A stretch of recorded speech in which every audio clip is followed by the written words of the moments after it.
Good morning, everyone. It is 8:31 a.m., February 16th. I'd like to welcome everyone to the House Standing Committee on Economic Development and Workforce Investment, meeting number 1. I'd like to call the meeting to order. A couple of house cleaning items. Just want to remind everyone to take a moment to please silence your phones. If you're interested in testifying, please use the sign-in sheet on the podium by the door. Reminder that testimony is within the chair's discretion based on time restraints and information already presented. As a reminder, there are no signs allowed in the committee meeting rooms. Also like to take a moment to recognize our new members, Representative Bauman, Representative Steve Bratcher, Representative Jackson, Representative Pratt, Representative Swan, and myself. So I'd like to welcome all of our fellow new members. I'd like to recognize our staff, Janine Coy, who's Committee Staff Administrator, Sasha Allen, Committee Assistant, Audrey Ernstberger, Committee Analyst, and Crystal Thompson, Committee Analyst as well. So thank you to our staff. Do any members have any special guests they would like to recognize? Mr. Chairman. Representative Weber. I would like to take an opportunity this morning to introduce Nicole Fries, sitting in the back. Nicole is a nurse who is shadowing me today as part of a program to better understand what we and the members of the General Assembly do on a daily basis during the session, and also to prepare her to be a better advocate for her profession. And I'd like to ask the members of the committee to welcome Nicole here today.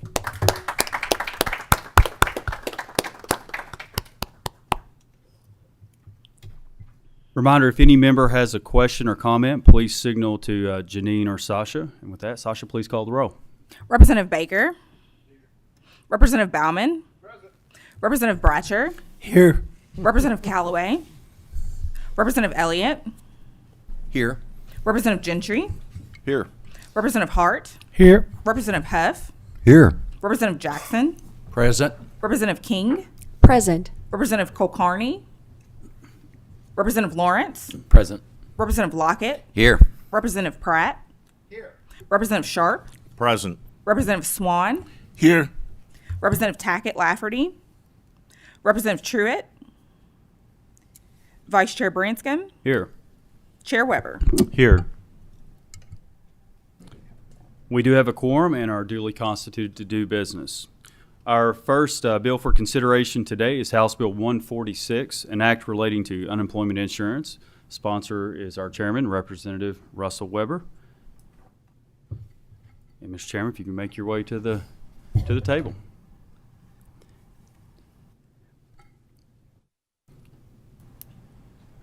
And please introduce yourself and any guests you may have. Thank you, Mr. Chairman.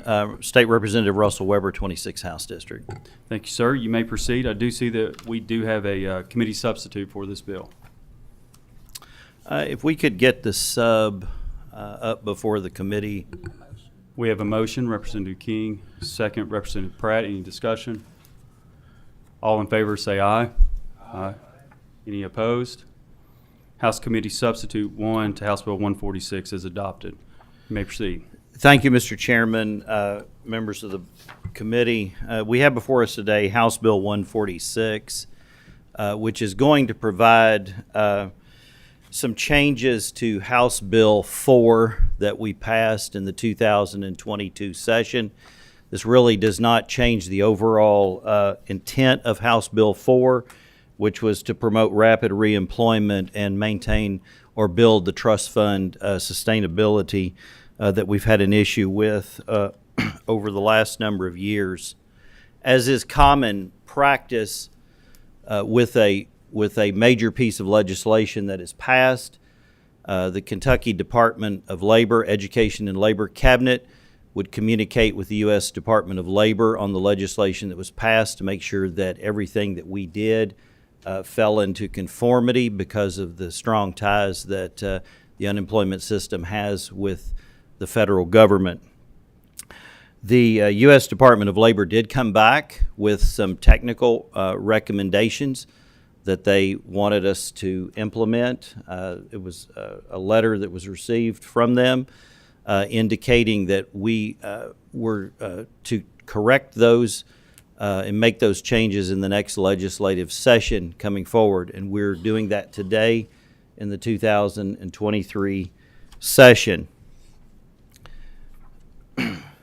As I said a few moments ago, this bill, this committee substitute, does not take away from the original intent of House Bill 4. The goal of House Bill 4 was a reemployment bill, and as I said, it was designed to maintain or build on the sustainability of the trust fund. We're probably right now at about $780 million in the trust fund, which gets us to an ultimate goal that the federal government establishes at about $1 billion. That program is solvent. Just for the new members of the committee, I would point out to you that Kentucky's UI Trust Fund has not been solvent since 1974. So we are certainly on a correct path to get there. There are a number of things that you will see in the course of the bill that really amounted to clarification from the U.S. Department of Labor. They've asked us to move a few things to other parts of the law to add some things to make sure that we were clear that that certain programs were still going to be covered and that everything was on the bill was clear and there wouldn't be any issues moving forward. There are a couple of changes that I would point out to members. If you will remember, we had indexed the unemployment rate. So when the unemployment rate was at 4.5%, individuals would begin receiving 12 weeks of unemployment. We also had a section of the bill there that allowed for individuals who had a specified return date, 16 weeks. The U.S. Department of Labor came back and, based on a 1964 legal decision, indicated that we could not have that difference in weeks. So what we're doing today is we are setting the new floor beginning July 1st, 2023 at 16 weeks of unemployment benefits. I would just encourage the members of the committee to keep in mind that in order for us to be in conformity with what the feds are telling us we need to do, we will have to pass this bill and make these changes today. So we do have that issue that is being addressed. So individuals now drawing unemployment will start at 16 weeks. Motion on the bill. We have a motion on the bill and a second. And is there any discussion? Representative Gentry. Good morning, Representative. Good morning. Or Chairman, I should say. Sorry about You're that. fine. Couple of questions real quick. So we're moving the floor up to 16 weeks from 12. That's good. I like that part. I thought you would.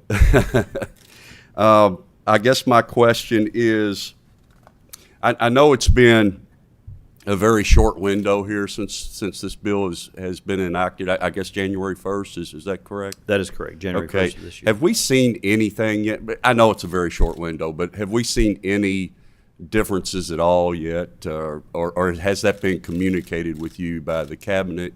Any kind of differences, positive or negative so far? Differences that relate to?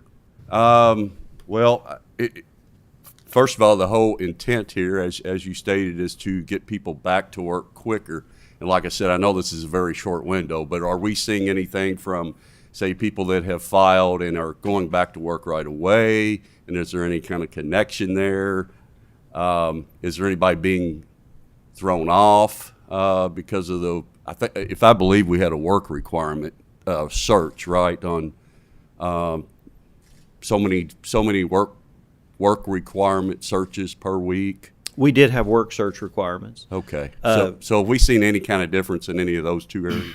So I did meet with the cabinet earlier this week, and they wanted to talk to me about the work search requirement issue. As you remember, we require 3 applications, and then there are 2 additional activities that individuals can do, whether it's shadowing or reaching out to an individual. I would remind the members of this committee that we are looking at a month in to the issue.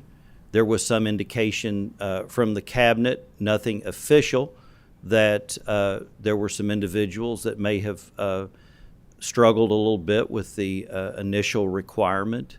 I asked for some more detailed data related to that. They did not have that with them and did not have that available that day. I think with any bill or legislation that we pass, there's going to be a time period that folks are going to have to be made aware of it. I think it's incumbent upon the cabinet to fully educate individuals on what's available to them. For example, if you will look in the first part of this bill on page 1, we do add a number of things that individual claimants need to be made aware of when they file, when they receive their determination letter, of services and programs that are available to them to help with reemployment. And in my meeting with the cabinet, they indicated to me that probably most of these are currently being done. I saw no reason why we should not go ahead and put this into statute, but I would point out that one of the key components of House Bill 4 was the 5 weeks of additional benefits that were set forth in the KRS 341 that were related to job training and the certification program. And the cabinet could not tell me in our meeting whether or not claimants in the determination letter are being informed of these additional 5 weeks. In my opinion, this is a huge part of the bill to help folks as we move forward on reemployment for individuals. So the cabinet has kind of, I guess, unofficially indicated to me something that might be a concern to them. They did not provide me with any hard and fast data that day. And I would say that with probably a month or less out on that, I don't think we could make any hard and fast determinations. Okay, thank you for that long explanation. Well, I'll try to be and thorough. And I get, if I could, just a quick follow-up. Yes. I was looking at the differences between the original bill and the substitute here. The only thing that jumps out to me, I guess there's a section 7 and 8. I think it helped me understand this. I think we're trying to say that when the United States Department of Labor communicates back, that the cabinet needs to communicate back to LRC on a timely fashion. Has that been a problem? Actually, that has been a problem. Okay. And I was in the process, this is no criticism to him. Representative Hart had moved for an adoption of the bill, and so I followed legislative practice here and stopped explaining when you get a motion on the bill.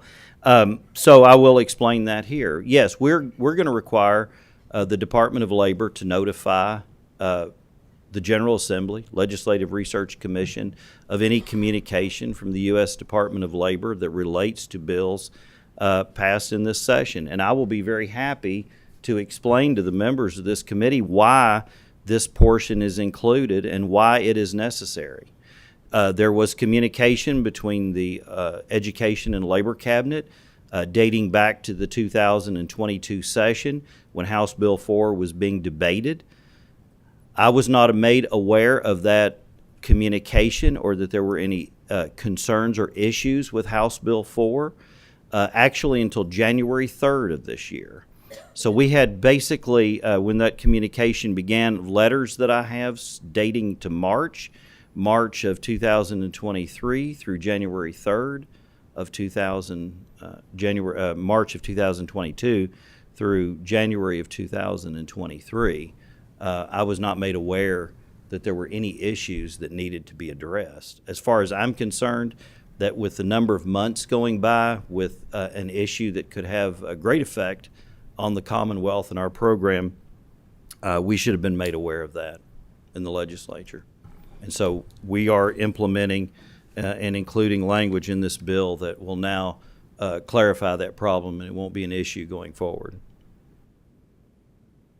Thank you. Another long explanation, No, but that's needed. okay. That's what we're here for. But yeah, thank you very much for You're quite welcome. Representative Tackett Lafferty. Thank you. Well, as you mentioned, HB4 did expand the work search requirements, but it sounds like you said that you've asked for information as to how that's affected individuals on their on denial of their claims. Did you just say that that information wasn't available just yet? I Am have I not been correct? provided detailed official information. Okay, because I'm very curious as to how that work search requirement, whether there's a notable difference in places like Eastern Kentucky. And I specifically asked the cabinet for that information and was told that they would be supplying that to me. Great, and will we get that information when it's provided? I would see no issue with making that available. Great. I mean, you could ask the cabinet yourself. I'm Okay, sure they great. would provide Sure, it. well, great, thank you. I will contact them because I'd be very curious to know because, of course, applying for jobs, in Jefferson County and in places where you have manufacturing plants or Toyota, it's a lot different than in Eastern Kentucky where you have an out-of-work coal miner who may be looking to get back in the business of maintaining the same, employment that feeds his family on $50,000 plus a year, and it's very difficult to find jobs to even apply for. So just be interested how that work requirement, whether there's a notable difference. And I understand it's only just implemented, so the information may not be readily available. But I'd just be very interested in that. Didn't know if you had that information. If there is a notable difference, would you be opposed to possibly a friendly amendment to reduce that work requirement? So are you talking about with House Bill 146? Yes. Mm-hmm. I'm addressing in House Bill 146 the issues that have arisen from the U.S. Department of Labor letter and a couple of issues that we've seen here that have come up in the discussion of that. At this time, I want House Bill 4 to be in full operation and implementation before we start making changes to it. And I want the data to prove that it's there. I would also say, Representative Lafferty, that one of the things that individuals that I've talked to, and I understand the situation that you've cited, but from experience of folks that I've talked to and have shared with me the opportunity to circulate sometimes applications to engage in the other two activities have often led people to discover new opportunities that they previously had not thought of available to them. We have the additional 5 weeks there that individuals can take advantage of. Almost all of your individuals who are claimants now for unemployment benefits, according to the cabinet, that communication is via the internet now. So there's a lot more opportunities available to people. So if they're already receiving information from the employment office through the internet, then there's that availability to do the job searches. It may lead to other opportunities. I think we're going to have to reach a point where people begin to look outside of the box, and that's not a criticism to individuals. That's just an opportunity to look at what maybe are there new opportunities that I've never previously explored or thought of out there to take advantage of them, which is one of the reasons why the bill is, in my opinion, emphasizes reemployment. No, and I appreciate that. I appreciate that response. I'm just, like I said, sort of here to kind of remind folks that, in places like Eastern Kentucky, when you say it may lead them to other options that they didn't realize were out there, sometimes those options aren't available. I hear all the time in these committees about the need for skilled workforce, and I know I probably sound like a broken record because so many times I say, we have skilled workforces at home who are looking for employment. We have our out-of-work coal miners who who are skilled in safety and, you know, things like welding, but across the board, skilled in many areas. And you know, you bring something to our area, for instance, like the correctional facility that we opened there to relieve some of the trouble with our corrections across the Commonwealth. And you know, at the same time, you have trouble hiring correctional officers in other areas, but in Eastern Kentucky, when we opened the Southeast State Correctional Complex, which, you know, we had over 1,000 people apply for 100 jobs. And now that facility hires almost, I think, 250 people. So we are successful in keeping those folks employed because, you know, they're thankful for state grade jobs. And I'm not trying, sorry, I'm getting a little off topic here, but one of the main points is that, you know, I understand and I'm grateful for when it does open up the opportunity to find something new. I just worry when those opportunities are not there through no fault of their own. For instance, the issue of online applications. It was so critical to get these you know, unemployment offices back open because in places like Eastern Kentucky, we have such limited access sometimes when it comes to internet service. And I think because of that, you know, some people are behind, you know, and I won't just say it's because of age. I don't think my husband has an email address. So, but you know, like I said, I just take things like that into consideration because those are the types of things I hear about every day. And I was just wondering if that work requirement, if there was a notable difference in the information you had received, but it sounds like we haven't received it just yet. So I will be waiting to receive that information. I would also point out, Representative Lafferty, that one of the things I was actually invited by Representative Blanton, and he and I had a very good discussion about the situation that exists in Eastern Kentucky, about bringing industry there and jobs there. And so we have actually had some good discussions and a meeting, and we'll continue to have a meeting. I'm interested in making every region in the Commonwealth of Kentucky successful. And, you know, to that end, whether it's Eastern Kentucky, whether it's Southern Kentucky, Western Kentucky, any area in this state, I think it's incumbent upon us as policymakers to move in that direction. I made a commitment to do that, and I'm working to do that. of course, and I want to say thank you because I appreciate that, because coming from someone who just drove from Eastern Kentucky to be here today, I appreciate the time of you letting me speak, because folks at home, we love it there. We want to stay there. We want to be able to stay there. I appreciate your cooperation. Thank you, Thank you. Chair. Representative Pratt.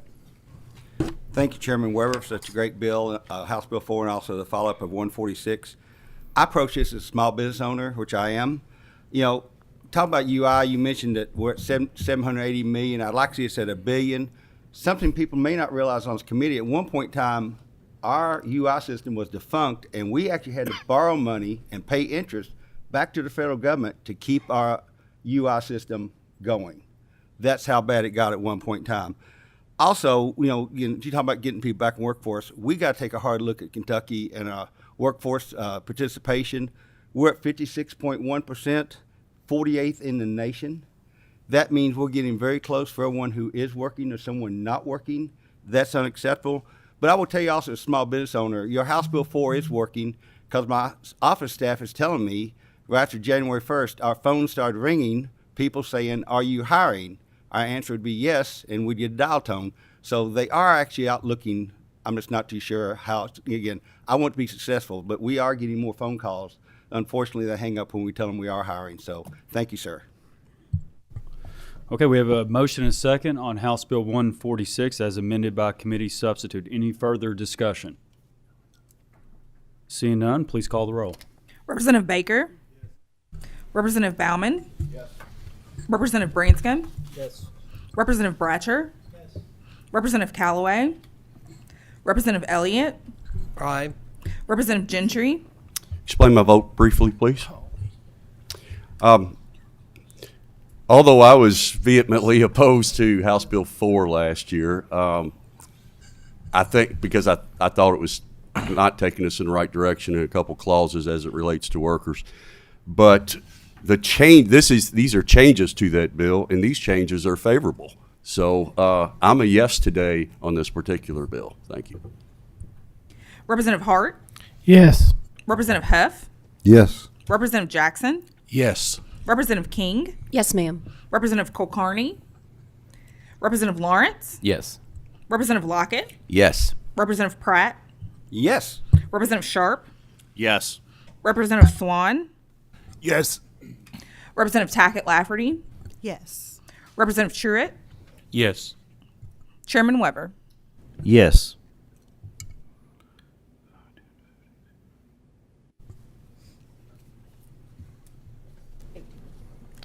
With a vote of 18 ayes and 0 noes, House Bill 1, as amended by committee substitute, passes with favorable expression. Thank you, Mr. Chairman and members of the committee. Thank you, Mr. Chairman. There being no further business before the committee, we will entertain a motion to adjourn. Motion second. All in favor? We are adjourned.